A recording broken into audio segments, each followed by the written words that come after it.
Paul Merson detonates Arsenal with explosive request, and Arteta reveals great news about Jurrien Timber. Stay with me until the end of the video so you don't miss any important information. But before that, if you're also passionate about Arsenal, subscribe to our channel right now to stay informed about everything happening behind the scenes of the Premier League's greatest team. Without further ado, let's get into today's updates. Arsenal have been linked with several strikers across Europe, including Napoli hitman Victor Osimhen. The Nigerian helped the Serie A side win their first title in 30 years last season, and looks set to move this summer as a result of a £112 million release clause. Arsenal are keen on signing an elite goalscorer, and Osimhen would certainly fit the bill given what he did last season, but former striker Paul Merson has now claimed that the Gunners should look to a different player. Bournemouth's Dominic Solink has been linked after a surprisingly impressive campaign, and Merson has now stated that he would be a better signing than the Napoli attacker. Paul Merson urges Arsenal to sign Dominic Solink over Victor Osimhen. Speaking on Sky Sports News on transfer deadline day, Merson claimed that Solanke's experience in the Premier League makes him a better option. If Solanke keeps doing what he is doing and finishes the back end like he's started recently, he stated when asked who he would prefer to sign. If he has that back end of the season, I would like someone like him. You have to bring someone in who has played in this league. Should Arsenal prioritise Premier League proven attackers? Under Arteta, Arsenal have shopped within the Premier League a lot more than before, and last summer saw David Raya, Declan Rice and Kai Havertz arrived from English clubs. However, two of these players took a long time to settle, with Raya now coming good but Havertz continuing to struggle.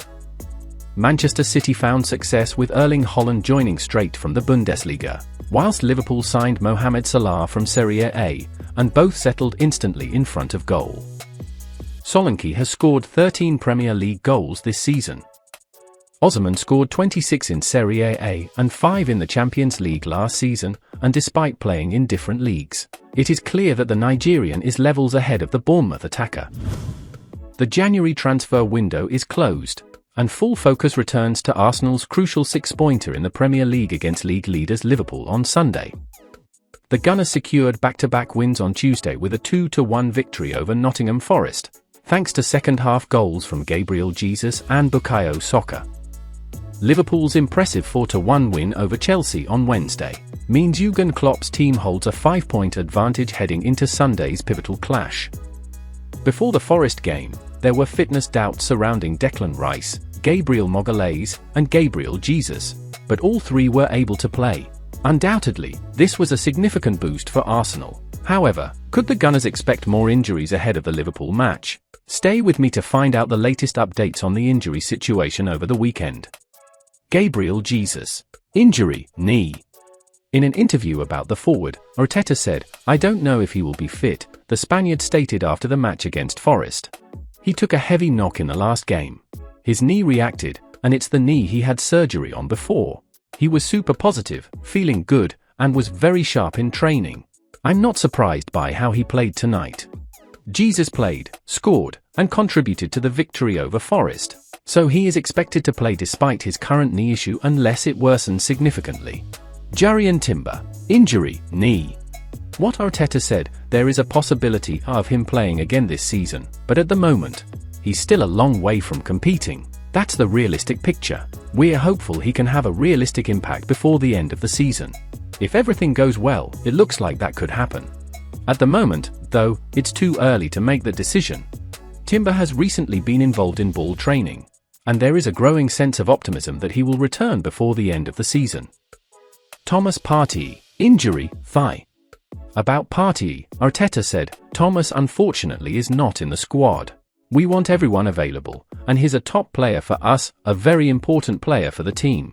But at the moment, he's not fit yet." When asked if Partey will be back for Liverpool, he added, "We will see. We will see how things evolve until then." That said, we know Partey hasn't played since the game against Manchester City in October, but he has returned to first-team training. He wasn't available against Forest, but is nearing a comeback.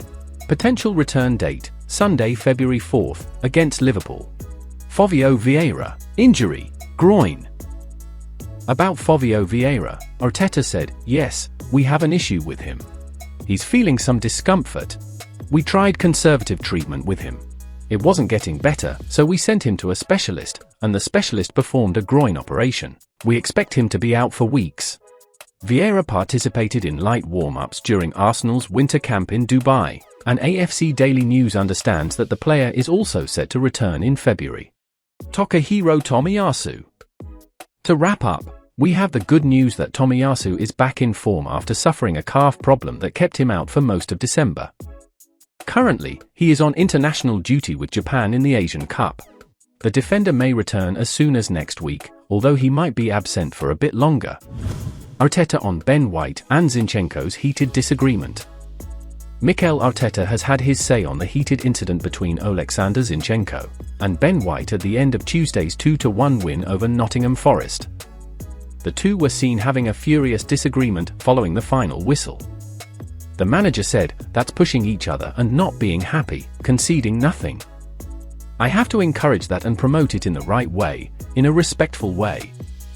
Sometimes after the game, it's too emotional and too heated, but I love that the players are pushing each other and demanding excellence. Today we conceded a goal that is not at the level we want." More money coming in. The club have officially confirmed that Dubai-based property developer Sober Realty has bought the naming rights of Arsenal's London Coney training ground. From today, the training facilities for the men's, women's, and academy sides training facilities at London Coney will now be known as the Sober Realty Training Centre. In a partnership which will also include sleeve sponsors on the training kits, Arsenal are set to benefit both financially and through the company's expertise as they aim to restructure the layout of some of their facilities. Club sporting director Edu Gaspar has expressed his delight at the new partnership and has explained the importance of the deal with Arsenal Club Media.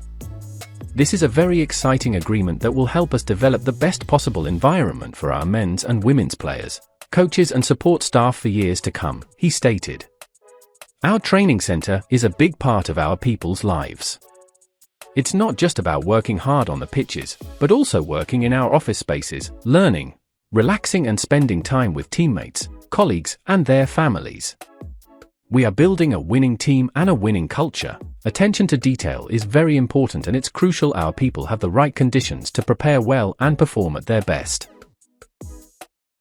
Well, folks, those were today's news. If you enjoyed the video and want to stay informed about everything happening with our beloved team, you know what to do. Subscribe to the channel now and hit the bell so you won't miss any updates. Thanks for joining us, and see you in the next video.